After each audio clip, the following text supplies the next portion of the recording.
Skapsa bisa. Santun menuju prestasi dalam kompetensi.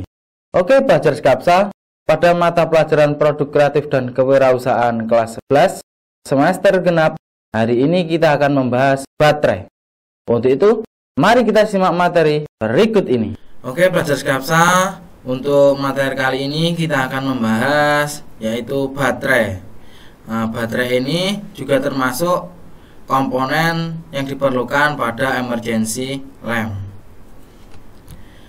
Sebelum melanjutkan ke materi, kita akan menjelaskan dulu tujuan pembelajaran kali ini, yaitu yang pertama, siswa dapat memahami apa itu baterai. Yang kedua, siswa dapat menjelaskan komponen penting pada baterai. Yang ketiga, siswa dapat menjelaskan jenis-jenis baterai. Dan yang terakhir, siswa dapat menjelaskan kelebihan dan kekurangan baterai. Oke, untuk langsung aja masuk ke materi. Pengertian pada baterai yaitu adalah alat yang terdiri dari satu atau lebih sel elektrokimia yang mengubah energi kimia yang tersimpan menjadi energi.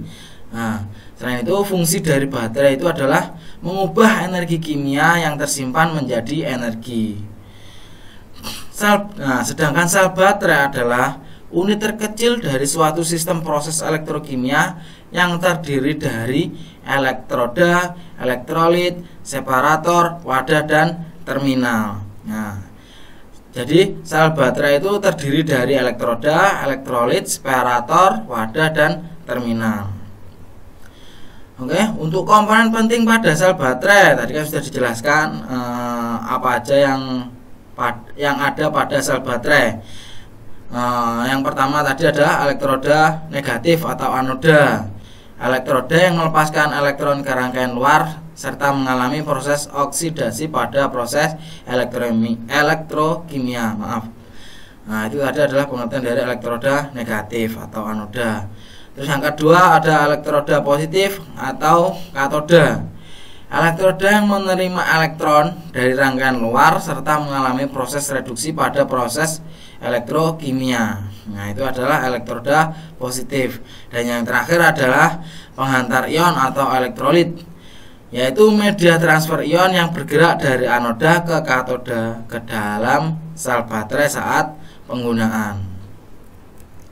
Nah, jenis baterai ada dua. Yang pertama baterai primer dan yang kedua adalah baterai sekunder. Apa itu baterai primer? Yaitu baterai dengan penggunaan sekali saja. Struktur dan sifat material elektroda yang digunakan tidak menunjukkan penambahan energi listrik pada baterai yang efektif saat diisi ulang atau recharge. Contoh dari baterai primer itu adalah baterai alkalin, baterai silver oxide, dan litium. Sedangkan baterai sekunder adalah baterai yang dapat diisi ulang setelah digunakan. Pengisian dilakukan dengan memasukkan arus listrik pada kutub yang berlawanan. Baterai jenis ini disebut juga sebagai baterai penyimpan atau akumulator. Contoh baterai sekunder antara lain baterai NiCd atau nikel cadmium, baterai NiMH atau nikel metal hydride, dan li-ion atau lithium ion, dan li-poly lithium ion polimer.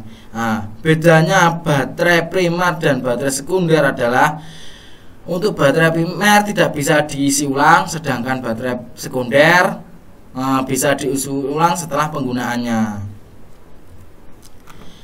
Nah, kita akan membahas contoh pada baterai sekunder, yaitu baterai lithium ion. Baterai lithium ion adalah baterai yang digerakkan oleh ion lithium dalam kondisi discharge dan recharge. Baterai lithium bekerja menurut fenomena interkalasi, di mana ion lithium melakukan migrasi dari katoda melalui elektrolit ke anoda atau sebaliknya tanpa terjadi perubahan struktur kristal. Dari banyak keunggulan antara lain mempunyai tegangan yang bahan katoda ke anoda. Lithium ion baterai memiliki pada umumnya memiliki 4 komponen utama, yaitu elektroda positif atau katoda, elektroda negatif atau anoda, elektrolit dan separator.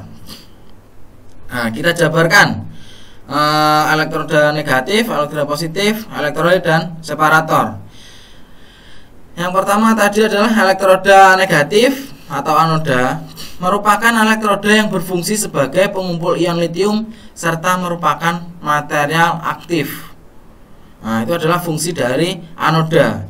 Yang kedua tadi adalah elektroda positif atau katoda, merupakan elektroda yang fungsinya sama seperti anoda, yaitu pengumpulan ion serta material aktif. Namun bedanya adalah katoda merupakan elektroda positif. Nah, bedanya adalah kalau anoda adalah elektroda negatif, sedangkan katoda adalah elektroda positif. Dan yang ketiga adalah elektrolit.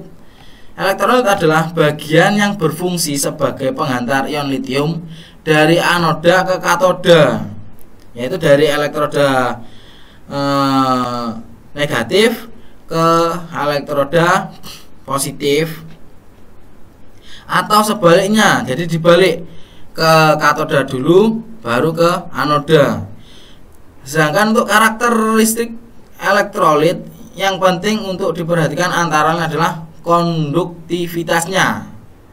Dan yang terakhir adalah komponen yang ada baterai litium, dan yang terakhir adalah separator, yaitu suatu material berpori yang terletak di antara anoda dan katoda yang berfungsi untuk mencegah agar tidak terjadi hubungan singkat dan kontak antara katoda dan anoda.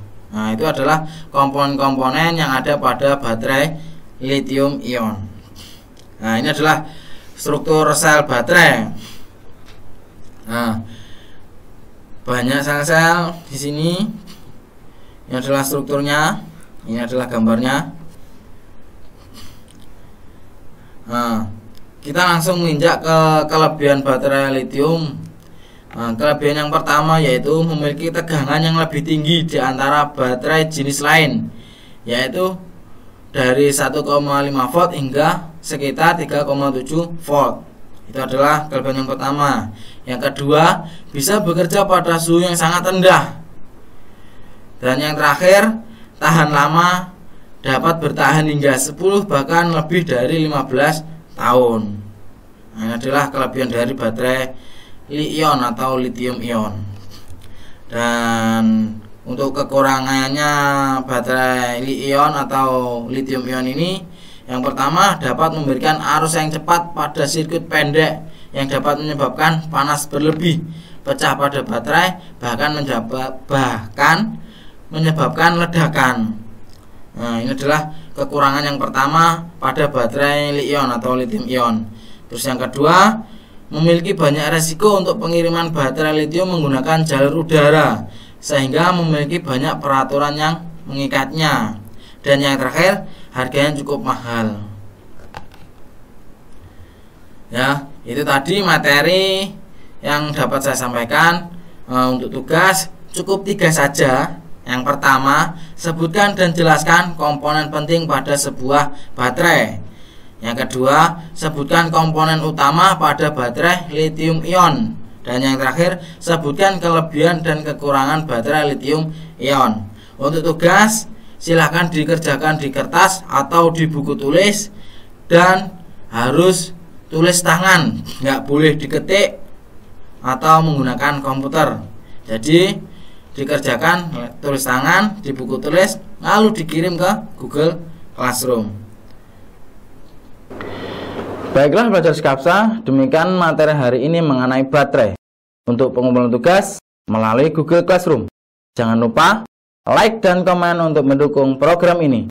Klik subscribe dan tekan tombol lonceng supaya tidak ketinggalan informasi. Dan share jika menurut kalian video ini bermanfaat untuk orang lain. Sampai jumpa di video kita selanjutnya. Salam Skapsa bisa. Sekolah berbudaya industri berkarakter wirausaha menjadi idola sekediri raya.